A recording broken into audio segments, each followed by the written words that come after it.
అది కూడా 3 గంటలు ఎరువుల దుకాణాల ముందు లైన్లు, విత్తనాల దుకాణాల ముందు లైన్లు. ఇలా ఆ కాంగ్రెస్ వాళ్ళు వచ్చి మళ్ళా ఇందిరమ్మ రాజ్యం తెస్తా అంటారు.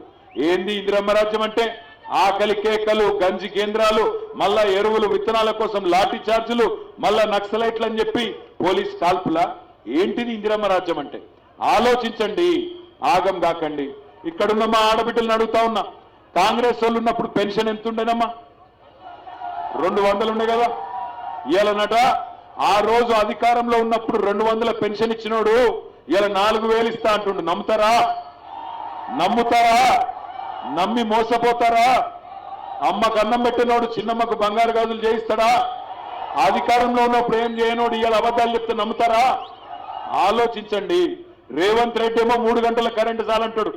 ఉత్తమ్ కుమార్ రెడ్డి గారేమో రైతు బంధు దుబారా అంటున్నాడు. తీసేద్దామా రైతు బంధు? ఎత్తేద్దామంటే కాంగ్రెస్ కోటేయండి. కాదు 10,000 ఉన్నదాన్ని 16,000 చేసుకుందామంటే రామ్మోహన్ రెడ్డి గారు కోటేయండి. 10,000 ఉన్నది ఈరోజు 16,000 కావాలంటే కారు గుర్తు కొట్టేయండి, రామ్మోహన్ రెడ్డి గారు కొట్టేయండి.